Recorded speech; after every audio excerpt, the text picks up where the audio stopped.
Wankele wasibukanisa nabalandeli beChiefs. uNkulunkulu wami simakade. Hayi ngiyasiqala starting lineup esinje empilweni yami lo ngazala futhi ngiyasigcina. Esinje kodwa ankele. Wankele. Kodwa mkhulu wethu. Mkhulu phela uyabona ukuthi igame kodwa mkhulu uzibuya half time. Uyabona vele ukuthi sidinga igoli. Sidinga igoli sibuya half time. Isikhathi sokudefender sisasebenzi. Kunabafana abagijima abahlele ebhenchini. Umorem ugijima kakhulu uhlele ebhenchini uzomfanga ngo82 ankele 82. Uexpecteni umdlalo umfanga ngo82. Lo mfana weSuperSport lo aswa Supersport waphesheya. Ankele. Yazi mayibuya half time bafowethu sesiyochaza koze kubuye uJesu uNkulunkulu wami. Wayewazi wasifaka emanyaleni. Ngizathi unyuye natural. Unyuye. Wazi wasifaka emanyaleni. Yazi ngiexpect ukuthi mayibuya half time uSmith uyaphuma, uObas uyaphuma, uKapini uyaphuma, uFrost uyaphuma 4. Yabantu engiexpect ukuthi bayaphuma. Uvele kufaka nje, ivele igame kugijinye nje waya. Ayike ibench ke uNkulunkulu wami nje wavele nje ibench ke nje manje ngithi ngiyabona faka umbuli. How? Lapho sifuna. No, sifuna igame kuyipress isheshe igame igijime.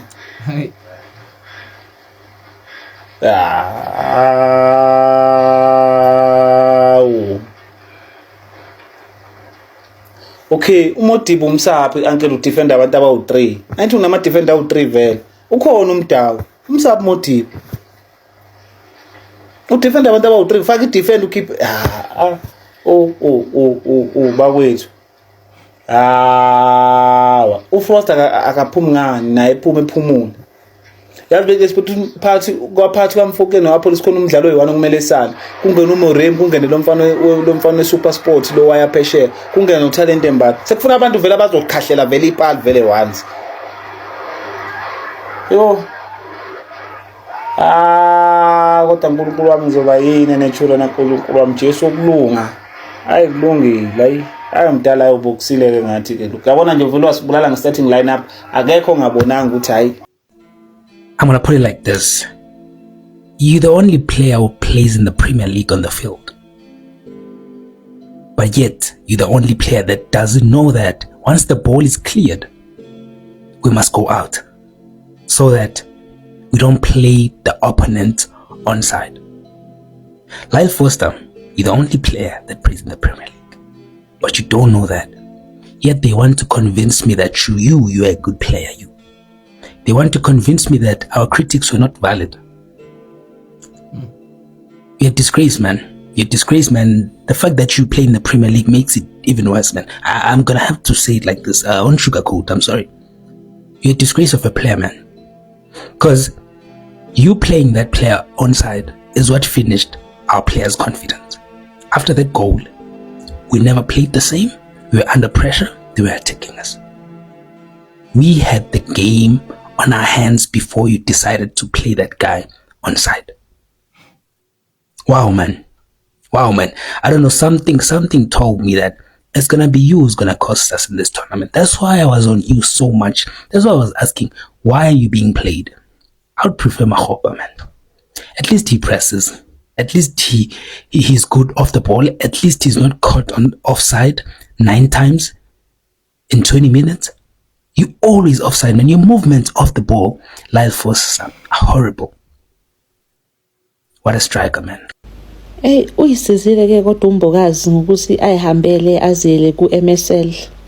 Angalindile AFCON. Ngoba ngabe ukhamsile manje. Ngabe bamscouthe nini njengoba sesiphumile, siphume ku round of 16. Uyisizile uMbokazi wazela kuMSL yakhe. Usizile nje umfana ngabe ukhamsile manje. Attackers win you games. Attackers win you games. There is no defender that will win you a game. There is, I repeat, there is no defender that can win you a game. You cannot start a game against 7 defenders and 2 CDMs. Actually, these are 7 defenders because we only have 3 attackers. Yes, 7 defenders. Yeah, 5 defenders and 2 CDMs. CDMs, you can count them as defenders.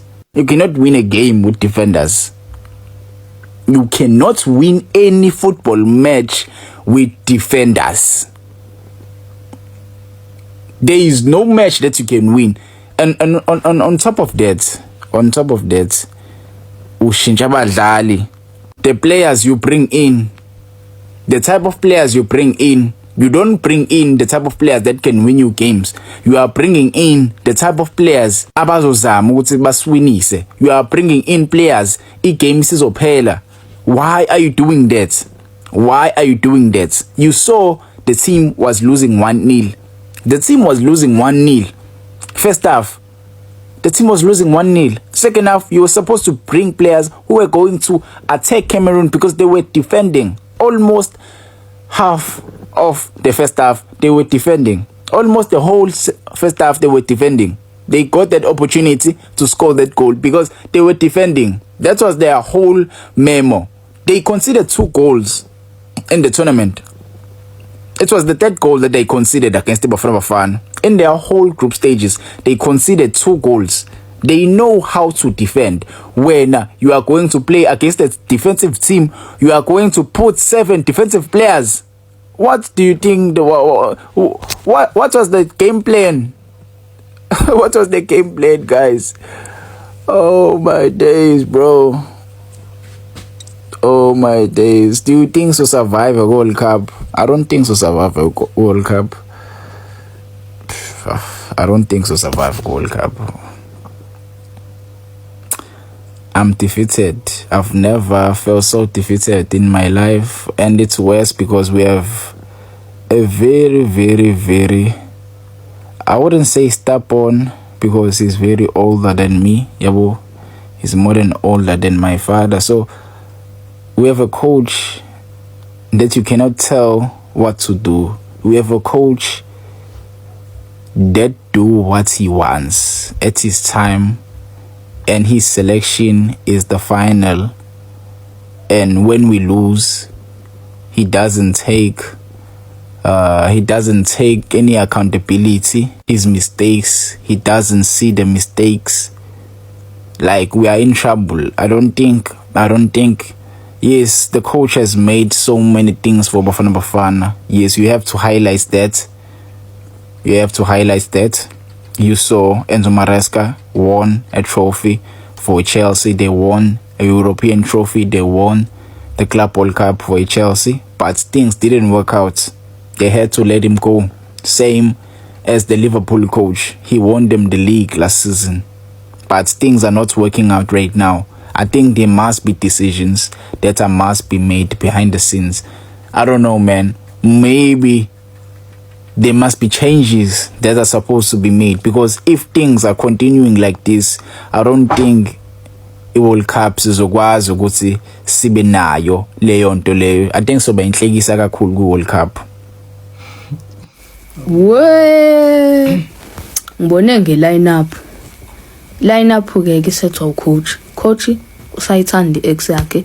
Scochara abafethu uGo Bruce usayivumile iCameroon akwazi kuba bengaboni ukuthi yini ekumele ayenze. Akwazi ngeke udlale ngama-7 defenders oyibuya 5 defenders 2 CDMs uyapho sibisi noma ungezana umbuyisela ngoba umbokazi shutha akafuni ukumkhipha phela awukahleni bu uGo Bruce bafethu uyidayisile le game le. Futhi iCameroon imenzele izinto zabalula bafethu uGo Bruce. Igoli lesibili yalishaya i-second half eqala. Okusho ukuthi azithi 55 uqala ufaka ama-attackers unciphise emuva mfethu ama defender. Simple. Akekho umuntu ongayazi leyo nto. Ngisho yabo nje. Ngicikeke ibhadi nje mfethu angifuni mhlawumbe ngithole manje eyiyabona nje uGo Bruce. Ayi uGo Bruce weak man. Weak man. Udayisa game nje mfethu. Hayibo. Yabo uthe ekhipha uApolis.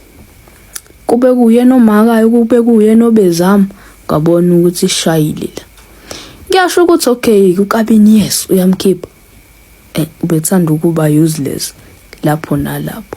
Futhi le game lesidle siyilahle ekuqaleni first 10 minutes nje bekumele sishaye 2 goals Mfokeng walokhele efuna manje ukushaya igoal of the tournament.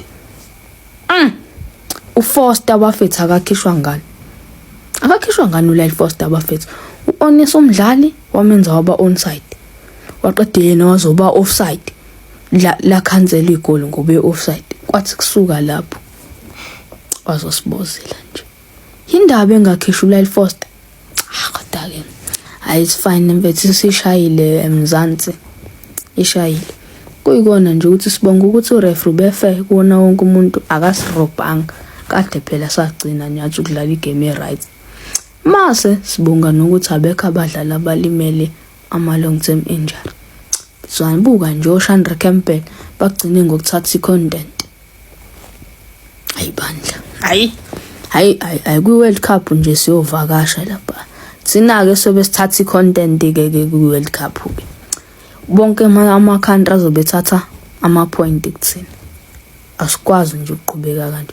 Umuntu obone kahle naye kule game eZimbabwe ukuthi asikwazi ukuqhubeka kanje waze washo naye kodwa uyaqhubeka wenza kanje. Ayibandla hayi madala. Yabo nje umehluko kule game ukuthi iCameroon ibiclinical kulamathuba amancane watholayo. Thina sibe sigejela nje. Njoba hlezi sigejela nje bethu. Coach Hugo Bros into efaka uMoremi sekusele 7 minutes mfethu. Ingeke ugobe uyolala. Ngeke bandla ngesicela nje nathi share kule mali ekudayiswe ngayo le game ngeke akwazi bafethu.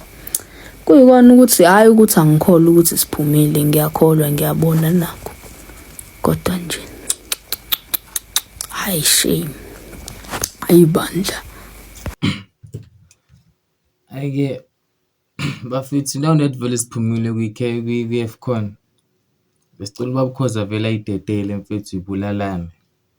Sicela iPSL ibuye because phela vele iyafana. Egypt abavalanga. uRulani Mgwenya naye team yakhe lokhu iyadlala naye. So nathi sicela iPSL ibuye. Baphumule nje iviki abafana iPSL ibuye. Vele iPSL mnandi kuneAFCON. Mfethu uHugo Bruce mfethu uthe wabonile amaphutha wethu. Abona ukuthi idefense yethu iweak. Uzolungisa ngegame eCameroon. And isolution yakhe ukuthi adlale uNgezane noSibisi babe center back pairing. Ungadefenda ngoSibisi noNgezane kwigame knockout. A very very important game udefenda ngoNgezane noSibisi. When we come for Ungezane, people say you guys hate Ungezane because he's a former Kaizer Chiefs player, or you guys don't like Ungezane because he used to play for Chiefs. No. Ungezane noSibisi bayafana. Into eyodwa ngosami bayafana Ungezane noSibisi. Same mistakes. Bayabhetha nje bo2 mfethu. And I don't know ukuthi like how does it feel Ungezane or uSibisi to watch Umbokazi or to see Umbokazi playing ibhola is so mature. Ekubeni ngiyazi ukuthi ngimdala kunaye. I've been in this game naye. Omunye uze udlala eEurope ke yena. Udlala ku-Conference League ku-Europe siyambona. Kodwa mifike bafana angazi. As in mfethu I was never on the side of labantu laba abadoubt uHugo Bruce nebafana. Even though besibheda ama-group stages bengisho ukuthi silala kabi, but I had hope ukuthi kuma-group stages is like we will level up a notch. Ayi manje mfethu nami iyaqala idoubt yakhripa in game. I was never a doubter. Angaze ngidoubt uBruce, I never doubted the squad, but manje